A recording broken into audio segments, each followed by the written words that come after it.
back to be my guest. Wow. Anthony Carelli, Mr. Ishikawa, you know you look a lot like Santino Morel. It's funny, I had him in here a few minutes ago. And, I get it all the time. Yeah. People always say, "Where's your unibrow?" I just tell them I plucked it. Nice going. Anyway, you're here right now in Mississauga. You were born and raised here, and you're opening up a Battle Arts Academy. And Yes. I happen to be writing a story about you, and you were kind enough to just talk to me and also come in here on camera just to talk a little bit about what Battle Arts Academy is, why you're doing it with Mr. Ishikawa, and the history of Battle Arts Academy, because that's as much a part of the reason for doing the gym and the whole history of it. So talk a little bit about that. Well, okay, I guess I'll start from the beginning. Mr. Ishikawa is the owner and head trainer at Battle Arts in Japan. And in 2004, I trained there for the whole year and trained with him. And, we made an excellent friendship, and my level of grappling really improved. And it brought me back to the levels where I was on the national judo team and stuff like that. And just the camaraderie, the way we train together, and then we eat together, and then we compete, and it was really some of the best times of my life. And it really helped me become my first character, Boris Alexiev, that got me signed. I believe that's the character that got me signed with the WWE, and then it became Santino and everything. But in terms of Mississauga here, I mean, I've always wanted to open a training center. And the expression, if you want something done right, you do it yourself. Mm-hmm. So there's a lack or a void of this type of facility really anywhere. This is almost like an Olympic training center. So you have everything. You have your strength and conditioning side where your athletes can become stronger. It doesn't have to be just our athletes.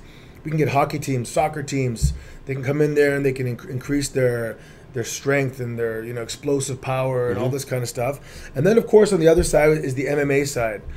And this is from kids to recreational athletes that just want to get in shape, to the high-level competitors that want to fight in mixed martial arts around the world.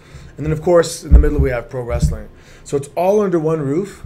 And if I was to open a restaurant, I would want the best chef possible. But I'm opening a training center, so I got the best instructor possible. Now, the original Battle Arts was a smaller facility, but it pumped out so many champions and high-level athletes. And I thought, wow, if we can get Mr. Ishikawa to come here. And I was almost afraid to ask because, you're asking a lot. Like, please move to Canada, move away from the family. But I was in Japan doing a show with WWE. We had lunch, and I asked him, and he said yes. And I was like, yes, because I can't be there myself all the time. Yeah. I'm going back on the road in September. So knowing that he's there and the athletes are in his hands, I can leave on the road comfortably. And knowing that, business is being taken care of properly when I'm not there. So right now we are about, a week, 9 days away from opening to the public. We set up the ring yesterday. We're setting up the octagon today. We have all our turf and stuff coming at the end of this week. Some of our stuff we had to import from China. It's called a rig, where we could have 6 or 7 different athletes training at one time, and monkey bars. It's really a beautiful facility, very, very nice. When you walk in, it looks like you're walking into a Hilton. There's quartz and granite, and the floors are polished beautifully, and it's really a nice place. It's designed to blow you away. If I take you on a tour, wait till you see the showers. I mean, they're amazing, black, shiny, and pot lights. And it's just a really, really nice facility. There's not an ounce of wasted space. And the way it's laid out, it feels like one big training center, but also divides up into individual areas. The public's going to like it. Lots of parking, amazing location, the corner of Tompkin and Eglinton. I mean, it's where the suburbs meets the industrial, meets the corporate. There's bus routes everywhere. There's several high schools around us. So we want to really become a fixture in the community. We want to, I wish this place was here when I was growing up. Do unto others as you'd want them to do to you. Well, I wish someone built this for me, so I'm building it for the next generation. After school programs. We have kids classes the same time as the moms classes, so the family can come, and then the dads can be on the other side. So it's really a high level training center, but at the same time it's also a family oriented training center. So I think there's nothing like it. And then it comes down to the price. If you were to go to a strictly MMA gym, they're ranging from $130 to $150, and also gyms like those CrossFit type gyms. Functional training gym, same thing, $130, $140, $150. Here you're getting both, but you're not going to pay $280. You're going to pay $100, And so the price point is very aggressive. My partners I had to fight for it because this is my neighborhood. I'm returning home to do this. This is across the street from my old high school. My parents live like 5 minutes away, less probably. And this is where I grew up. And I definitely want to make sure I'm giving a really good value to the people of my community, in my neighborhood. I'm very sentimental. I absolutely love Mississauga. And growing up here was a privilege. And I just want to make sure I give back. Mr. Ishikawa. Yes. He's basically stated some incredible things about, you know, giving back, coming back to his roots, but he also talked about what you've meant to him in terms of a mentor. What's it like being here in Mississauga? What? You like Mississauga? Oh, yeah. Yeah? I like it. Good. Yeah, very wide and many woods. Mm-hmm. Good breeze. Very What about the academy? What does it look like? Yeah, I was unbelievable. You know, because, you know, I'm Japanese. Mm-hmm. I don't know what the big things over here. I couldn't imagine that. Mm-hmm. So wide and cage, ring, and very wide mat for wrestle. Our Olympic wrestling mat too is really big. There's nothing of this kind anywhere. I mean, certainly not here. There's parts of it. There's parts. Not of it all somewhere. of it. If you put, you have all of it in one domain. Yeah. There is nothing again. I've been. And even when you watch shows like The Ultimate Fighter or you know when they're showing like athletes prepare, a lot of athletes, they got to go to one gym for their boxing, one gym for their submissions wrestling, and then one gym for strength and conditioning.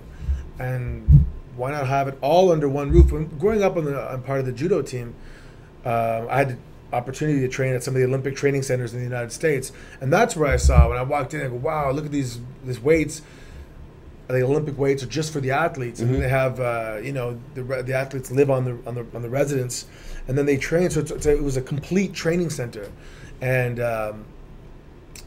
even I mean when I was growing up doing judo, we would have some provincial training camps, and we'd have to do some conditioning on our own, but we didn't have this facility. And this facility, because it's whole and complete, we're going to be able to make amazing young athletes out of this place. We have the expertise in conditioning and technique, and the thing is, because it's such a nice family environment, you're going to want to come. And that's Victor Zilberman, my old wrestling coach in Montreal. He would just say, just show up. All you got to do is just show up, and practice will take care of itself. And that's really all you got to do is just make sure you come to practice. You know, if not every day, you know, at least 4 days a week, hopefully. Just show up, and we're going to be training, and the rest is taken care of. And we're really making it a place where you want to show up. You told me when we're talking, the one thing that you want to do with the Battle Arts Academy is you want to make champions, but champions of people as well. You want to create an environment where people want to be there, and I guess self-empower the people that are there.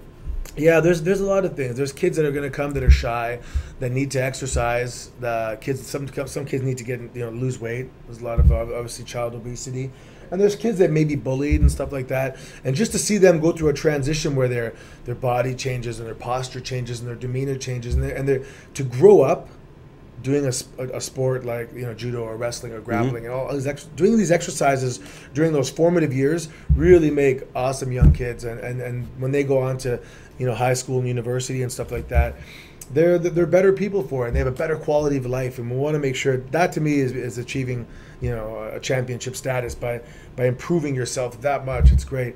Then there's also going to be high level athletes that really compete and win gold medals and stuff like that. And there's going to be women that come in and maybe they want to lose a few pounds, or they've had a couple kids and they want to lose that baby weight. Well, there's boot camp and there's kickboxing and kettlebells, and we're contributing to the overall improved health of the entire family. And that is amazing to be able to do that. And then there's going to be those freaks that love sick training and they want to push themselves and sweat and climb ropes and push their body to the limits, and we have that as well. So it's really what you want to take from it. It's like a buffet. You can pick and choose the training you want. You can say, you know what, I'm going to do boot camp Monday and Friday. I'm going to do kickboxing and jiu-jitsu on Wednesday, and I'm going to do wrestling and Olympic weights on Tuesday. So you can pick all these different things. It never gets bored. It's different all the time, and by constantly keeping your body confused, you're having amazing results. Now, again, it must be a dream come true for you, again, to be able to build an academy of this kind. First of all, just to build an academy and be part associated with it, but to be so close So again, you went to school virtually across the road. Your parents live close by. This is basically returning to your roots in an incredible kind of way.